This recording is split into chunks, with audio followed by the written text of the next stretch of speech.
Welcome back to my channel. We back. I've been just so busy with work, school, this and this and that, but we're back and yeah.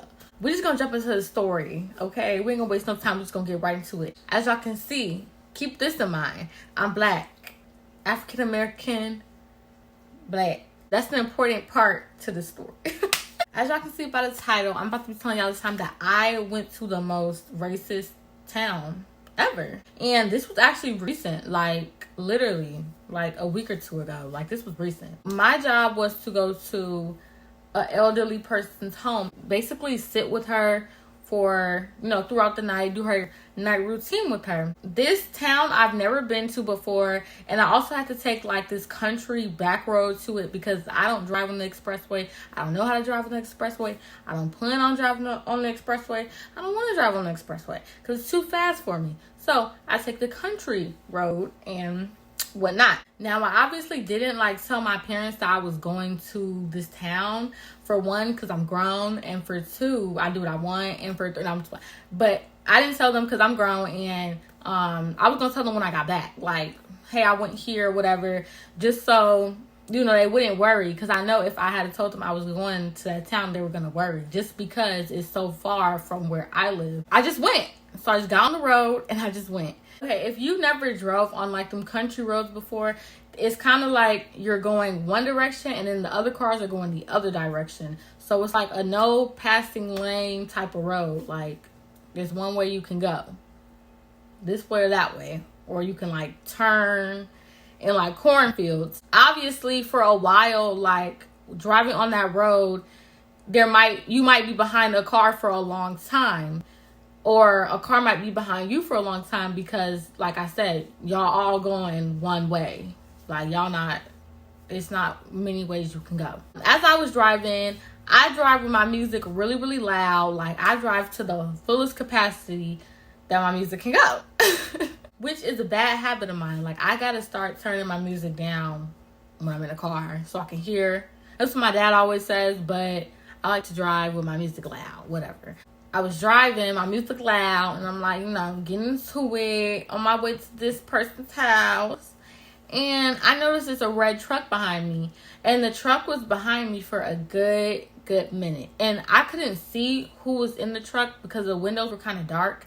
My windows are not tinted. I don't have tinted windows yet, but you can see in my car. I could not see the person behind me, but I could see it was a man. That's really all I could see because he had a hat on. And he was white. That's all I could see.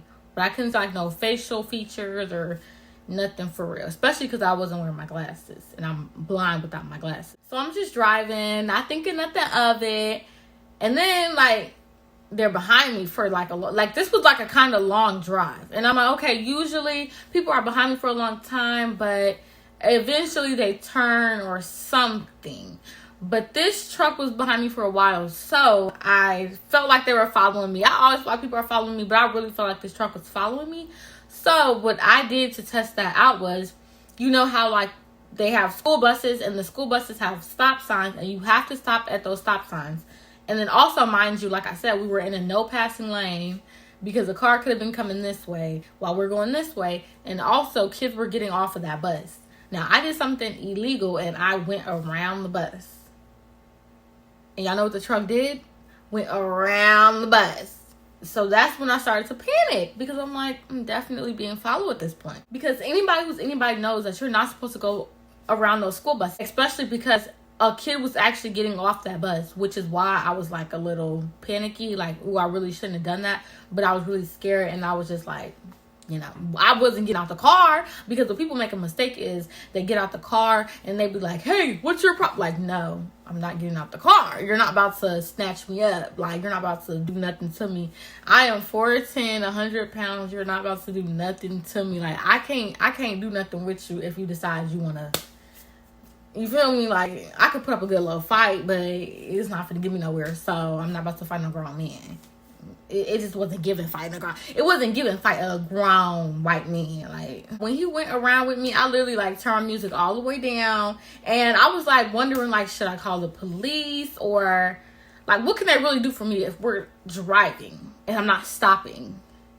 So I was like, I don't really know what to do. So I turned down my music and I just kept driving. And I'm like, well, if he gonna do something to me, if he gonna come and get me, he gonna have to do it at this destination. Because at the end of the day, I have to be at this lady's house. So therefore, like, there's really nothing I could do at this point. Like, you gonna have to get me when I park this car at this lady's house, because I'm not gonna stop and be late. Like, it don't make sense. So yeah, I was like, you know, and then when feel me, like that's how I was feeling. After I kept driving, he started getting like close. Like, I'm talking about close. Like, if I had stopped at any point, he would have went flying into me type close. Like, I was like, what is wrong with this man? Like, I'm thinking maybe he saw my hair, because I wear my hair sometimes. I've been wearing my hair down lately, but at the time I was wearing my hair in like a really high bun. Maybe he saw my hair and he was like, oh, that ain't a white person. Or maybe he heard my music, like, oh, that ain't a white person. Or maybe he seen like my arm or something because I was wearing short sleeves. It could have been any of them factors. Like I said, I don't have tinted windows, so he could have seen my features and was like, oh, this is the black person, and you up in our town, and he wanted to get on dirt with me. As I kept driving, I hurried up and turned into like by the lady's house, but not in her house. Like, I turned where the corner was of her house, and so, you feel me, I turned. And so he kept going straight, and I was like, thank the Lord, thank Jesus Christ that he did not turn with me or did not stop when I stopped, because at the end of the day, why would you be so sick to try to harm me? Like, why would you be so sick to try to harm me? Because of my skin. Like, because I'm a little Zork. Like, everybody a little Zork in some places. Like, why would you try to, you know me? Because I'm a little Zork. Like, I'm like, wow, people really out here scared of chocolate. Like, let me find out. Y'all really out here scared of chocolate. Y'all really out here trying to harm me because I'm chocolate. Like, that don't make sense. But anyways, y'all, okay, so we moving on. So I go to the lady house. I'm at the lady house. You know, we get acquainted because it's my first time at her house. And, you know, we talking. Mind you, we're in the country in the middle of nowhere, but cornfields. The next house is not for miles down the road. So, yeah, we get acquainted. She has like a little dog and blase. So she wants to just sit and watch TV for a few hours, for real. And I was okay with that. As we're sitting there for watching TV, I was on my phone searching up the town I was in because I wanted a little backstory on it. I was searching up, is that town a sundown town? If you don't know what a sundown town is, a sundown town is basically when the sun goes down, no black people should be outside. You don't stop for gas. You don't stop at lights. You just go wherever you're going. But you don't be outside, especially on feet.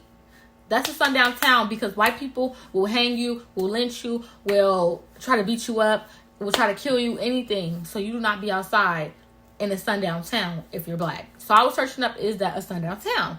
But I couldn't find no information on it. I was just like, maybe I'm tripping. Maybe it's not a sundown town. It's just country. So as the day go on, I'm looking around her house and I'm looking at all the stuff she have in her house.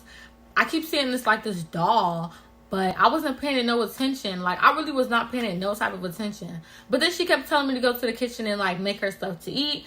So when I keep passing this doll, I'm looking at it and I just stop for a second and I'm like, look, what is this doll that's sitting in this living room? And it is a black, dark doll with slave clothes on. It looked like it has like maid clothes on, y'all. So I'm gonna insert a picture. I took a picture and I sent it to my family group chat because I was really confused. I just want to see if I was tripping, if I was tweaking, because this looked like a slave doll that's sitting in your white living room.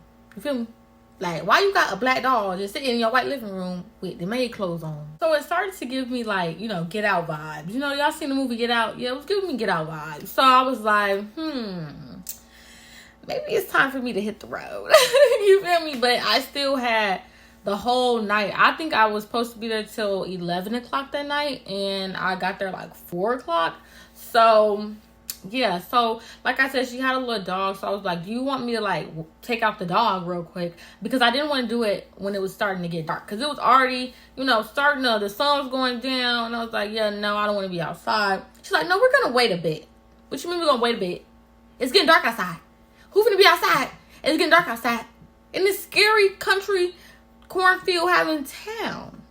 We need to go now. We need to take the dog out. The lady herself was actually pretty nice. Like, she even was like, are you hungry? Like, you feel me? But I wasn't trusting nothing. I'm like, I'm not about to eat these brownies that's sitting on this table. I'm not about to eat nothing because you're not finna get me. And then y'all... And she also said something that was really weird to me. I don't know if because, old people, they got dementia or what. But she said, there might be people in this house. There might not be people in this house. I don't know. Don't ask me. What do you mean? What do you mean? It might be people up in this house, but you don't know. But don't ask you. Who am I supposed to ask then? And who else will be in this house? And it was a big house too, y'all. It was a big, like, old-fashioned house. It was like a plantation house. So I'm like, who else would be in this house? Now, the way it was set up was it had a living room and then it had stairs. Going up the stairs was pitch black dark. But I was like thinking in my head, like, I really want to go up them stairs and see what's up there. But my mind changed as it got dark. But let me tell y'all. So, yeah. So we in the living room, then she starts wanting to get ready for bed. Her bed was in the living room. Don't ask me why. Her bed was in the living room. She got ready for bed. She got in the bed. I was sitting on a chair where, like, it looked like this. I was sitting on the chair, and then it was just open space behind me. And then there was 2 couches on the side against the walls. So I quickly moved to the couches against the walls. I'm not about to be sitting in no chair, and there's space behind me, and somebody come around and just, you feel me? Like, no, it's not happening. So I turned on SpongeBob, and I started watching TV while she was sleeping. I saw in the news earlier while we was watching TV that it might start raining a little bit. But I didn't take it serious because I'm like, a little rain, a little drizzling, ain't gonna hurt nobody. But as the night went on, it started thunderstorming. Then I checked the weather on my phone. It said severe thunderstorm. So it said to take shelter. What do you mean like, what? Like, I was like, are you kidding me? I'm all the way so far from my house in the middle of the night with this lady in the middle of nowhere. And it's thunderstorming, and it was raining bad. The wind was blowing so hard, I really thought that the roof was about to flip off of the house. I just, like, really was thinking, if I attempt to drive this car back to where I live, I'm gonna fly off the road. So I just had to call my mom, and I was like, I was definitely not gonna call my dad, because he would have drove out there himself and beat me up. So I call my mom and I'm like, yeah, I'm here, and she was like, you're where? Like, how did you get out there? And I'm like, it don't matter. I'm out here, and it's storming, and I need to get back home at 11 o'clock. And she was like, well, can't you just leave? And I'm like, no. Who's gonna stay with this lady? Like, how can I just leave? How can I just go home and just leave? How can I tell my job, like, hey, I'm going home. I'm gonna go home. Like, that's not how jobs work. You just can't go home whenever you feel like it, or when the weather is bad. The weather started getting, really, really bad. You kept hearing crash, boom, all of that. The power went out. I'm in this big house with a lady I don't know in this racist town, and all the lights shut out. Are you kidding me? When I say my soul was like leaving my body, I really mean my soul leaving my body, baby. I ain't want to go up them stairs no more. Because like in movies, when people go and try to explore stuff, the white folk, no racist stuff, but the white folk, they go and explore stuff, and then they get killed because they seen something they wasn't supposed to see, and somebody show up behind. Like, yeah, no, I was not going up the stairs. I had no interest in going up the stairs. I was just interested in surviving through the night so I can get home. Then on top of that, just to top it off, the lady started talking in her sleep. Okay, I'm okay with a little mumbling, but when you're saying full-on sentences and words that's not making sense, and we're in the dark, and I don't know you, baby, it's really alarming, and I was really scared. Like, I was so scared, y'all. And then she wants to get up, like sleepwalking, and go to the bathroom. So when I look over, like, first I'm looking at you and you're in the bed sleep. But then I turn to the TV, and I turn back to you, and then you're up on your feet. Can't y'all see how, like, I could have died a little bit and then came back to life? Because that's exactly what had happened. I died and came back to life when I seen this old lady, this scary lady, standing up. A nice lady, scary looking though, stand up in the dark. It was literally like just too much. It was just too much, y'all. I really could have cried because I was so scared. I was scared. And I was the only person there. And I was just really waiting for somebody to come down them stairs. I was really waiting for the KKK. We could just stop beating around the bushes. I'm going to just say it. I went for the KKK. And if y'all want me, y'all got to come and get me.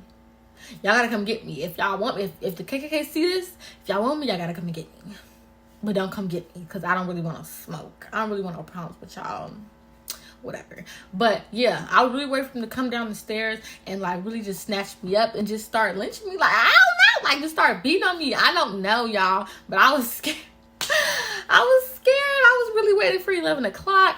And the storm had slowed down. So I'm like, this is the perfect time to make my escape. It was getting closer and closer to 11.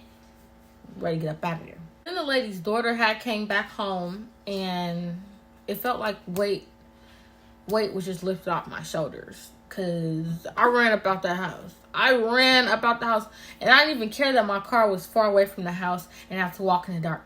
And I didn't care I was getting rained on. Whatever. And let me tell you, the events that took place.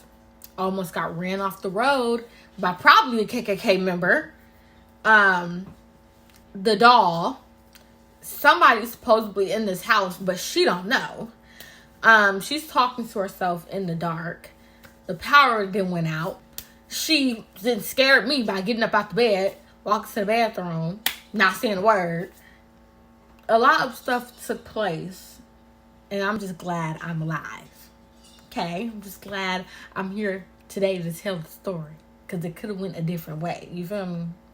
As I was driving home, it was still drizzling a little bit, but it wasn't like really, really bad. So I just hopped on the phone with my ex and I'm like, yeah, bro, you know it's serious when you call an ex. I'm like, yeah, bro. I'm gonna need you to stay on the phone during this car ride. He really couldn't, like, I really wasn't even talking to him. I just wanted somebody to be on the phone. Just in case I died. Because that's what I felt like I was going to do.